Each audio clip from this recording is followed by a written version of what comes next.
और सत्ता में बात अब उस चीन की जो दुनिया में नई नई समस्याओं और बीमारियों की जड़ बन रहा है, वजह बन रहा है, फैक्ट्री बनता जा रहा है। पिछले कुछ वर्षों में तो स्थिति ऐसी रही कि दुनिया में कोई भी नई बीमारी फैली हो तो उसकी शुरुआत चीन से ही हुई है। 2019 में फैला कोरोना इसका सबसे विभत्स उदाहरण है, जिसने दुनिया में इतनी तबाही मचाई जितनी पिछले 100 वर्षों में नहीं मची थी। अमेरिका, यूरोप और चीन सभी सुपर पावर कोरोना के सामने घुटने पर आ गए थे। एक बार फिर चीन में एक ऐसी ही बीमारी फैल रही है जो दुनिया को डरा रही है। लोग सोच रहे हैं क्या यह बीमारी कोरोना की तरह दुनिया को तबाह करने वाली है। दरअसल चीन के उत्तर पूर्वी प्रांत लियाओनिंग में पिछले कुछ दिनों में एक रहस्यमयी बीमारी फैली है। चीन में इस बीमारी को काफी हद तक निमोनिया से मिलता जुलता बताया जा रहा है, लेकिन इसके फैलने की स्पीड निमोनिया से काफी ज्यादा है। ये बीमारी खास तौर पर बच्चों को अपना शिकार बना रही है। इससे आशंका यह भी जताई जा रही है कि कहीं तेजी से फैलती ये बीमारी महामारी का रूप ना ले ले। ये डर इसलिए है क्योंकि ऐसी ही स्थिति चीन के वुहान शहर में दिसंबर 2019 में बनी थी और कोरोना पूरी दुनिया में महामारी बन गया था। इसमें सबसे ज्यादा खतरा बच्चों को है। बच्चों में यह संक्रमण बहुत तेजी से फैल रहा है। इस बीमारी के कारण बच्चों के फेफड़ों में सूजन आ रही है, सांस लेने में परेशानी हो रही है, लगातार खांसी और तेज बुखार हो रहा है। यह संक्रमण इतनी तेजी से और इतनी बड़ी आबादी में फैल चुका है कि अस्पतालों में बेड मिलना मुश्किल हो गया है। अगर किसी क्लास के बच्चों में ये लक्षण दिखते हैं तो पूरी क्लास को रद्द किया जा रहा है। कई जगहों पर स्कूलों को बंद तक कर दिया गया है। चीन के लोग इस रहस्यमय बीमारी के खौफ में जी रहे हैं। उन्हें यह समझ नहीं आ रहा कि ऐसा हुआ क्या कि ये रोग इतनी तेजी से फैल रहा है। वैसे इस रहस्यमय निमोनिया पर चीन को तो अभी आंकड़े देना वो नहीं चाहता है, लेकिन दुनिया भर से दबाव के बाद चीन ने यह माना है कि 13 नवंबर से बच्चों में रहस्यमय निमोनिया फैला है। इस बीमारी को फैले हुए 11 दिन हो चुके हैं। 3 से ज्यादा प्रांतों और शहरों में इसके फैलने का दावा किया गया है। 24 घंटे में 7,000 से ज्यादा बच्चे अस्पताल में भर्ती हो रहे हैं। 11 दिनों में 77,000 से ज्यादा नए मरीजों के अस्पताल पहुंचने की आशंका। वैसे तो चीन इस बीमारी को छिपा लेता, लेकिन जिस लियाओनिंग प्रांत में यह रहस्यमय बीमारी फैली है वो राजधानी बीजिंग से करीब 700 किलोमीटर दूर है। लेकिन इसके कुछ केस राजधानी बीजिंग में भी मिले हैं, जिसके बाद चीन के लिए इसे छिपाना मुश्किल हो गया है। इसलिए चीन खुद दुनिया को इस बीमारी के बारे में बताने के लिए सामने आ गया है। 13 नवंबर 2023 को चीन के राष्ट्रीय स्वास्थ्य आयोग ने दावा किया कि लियाओनिंग और बीजिंग में सांस से जुड़ी बीमारी तेजी से फैल रही है। इसके बाद 19 नवंबर को दुनिया भर में बीमारियों को लेकर काम करने वाली संस्था प्रीमेड ने खुलासा किया कि लियाओनिंग में यह बीमारी बच्चों में तेजी से फैल रही है। 22 नवंबर 2023 को विश्व स्वास्थ्य संगठन यानी WHO ने चीन से रहस्यमय निमोनिया पर डिटेल आंकड़े और जानकारी मांगी, लेकिन चीन ने अब तक कोई भी आंकड़ा WHO को नहीं दिया है। WHO ने इस पर बयान भी जारी किया है, जिसमें कहा गया है कि चीन में माइक्रोप्लाज्मा निमोनिया और इन्फ्लुएंजा फ्लू के केस बढ़ते जा रहे हैं। कई संक्रामक श्वसन संबंधी बीमारियों का प्रकोप है। इस संबंध में चीन के स्वास्थ्य अधिकारियों से विस्तृत रिपोर्ट मांगी गई है। चीन से बच्चों में फैले निमोनिया के समूहों की अतिरिक्त जानकारी और टेस्ट रिजल्ट भी मांगे गए हैं।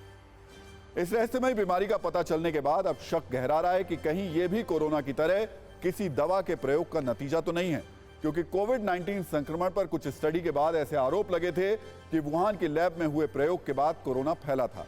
इन आरोपों के बाद चीन के लिए दुनिया में अविश्वास और उसका बढ़ गया था। इसलिए अब सवाल उठ रहे हैं कि कहीं तेजी से फैल रहा है ये जो रहस्यमय निमोनिया है, ये चीन की प्रयोगशाला से तो नहीं निकला है। वैसे इस बारे में अभी कुछ भी कहना जल्दबाजी होगा।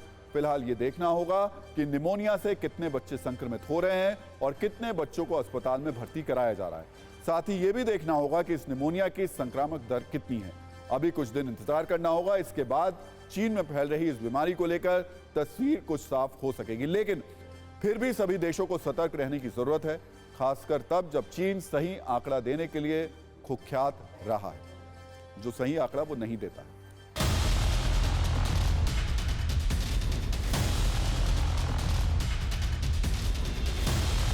इतने रैपिड टेस्ट हैं कि चाहे वो वायरल हो चाहे बैक्टीरियल हो, हम 24 से 48 घंटे में उसको आइडेंटिफाई कर सकते हैं।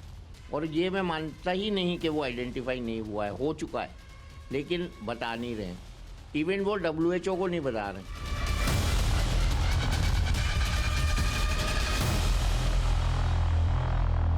इस बीमारी के संदर्भ में अगर हम कहें तो देखिए, कॉमन वायरसेस होते हैं, रेस्पिरेटरी सिंशिशियल वायरस होते हैं, माइकोप्लाज्मा निमोनी जिससे निमोनिया होता है एक वायरस होता है, और एक HMVP human Meta Numa virus identify हुआ है। तो अगर ये हुआ है तो बताने में कोई हर्ज नहीं है। ये भी हम जानते हैं, पूरा विश्व जानता है कि वायरल बीमारियों का कोई खास इलाज नहीं है।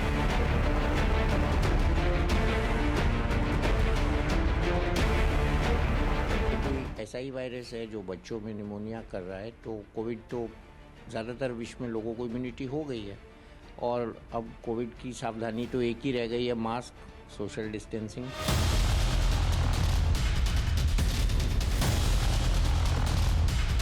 पॉल्यूशन और जो वायरसेस हैं उनमें एंटीबायोटिक रेजिस्टेंस का डेवलप होना, जो कि आपने बताया मुद्दा मेन। और इसके अलावा एक म्यूटेशन होता है हर बैक्टीरिया वायरस में, वो इसका कारण होता है। चीन हमारे पड़ोस में है और वहां जो कुछ भी होता है उसका हमारे देश पर असर पड़ता है, इसलिए भारत सरकार सतर्क है। हालांकि स्वास्थ्य मंत्रालय ने कहा है कि हम चीन में तेजी से फैल रही इस बीमारी पर बारीकी से नजर बनाए हुए हैं और अभी इसके भारत में फैलने की आशंका थोड़ी कम है। अगर दुनिया में नई नई बीमारी फैलने वाले देश को कोई अवार्ड देने की बात हो तो चीन को इसमें कोई देश टक्कर नहीं दे पाएगा। अगर बहुत पुरानी बात ना भी करें तो भी इस सदी में चीन ने दुनिया को कई महामारियां दी हैं। सिर्फ 21वीं सदी की बात करें तो 2002 में सार्स संक्रमण सबसे पहले चीन से ही फैला था। WHO के अनुसार इस महामारी में मृत्यु दर 9.6% थी और ये दुनिया के करीब 37 देशों में फैल गया था। इसके बाद 2003 से एवियन फ्लू नामक बीमारी चीन से ही फैली।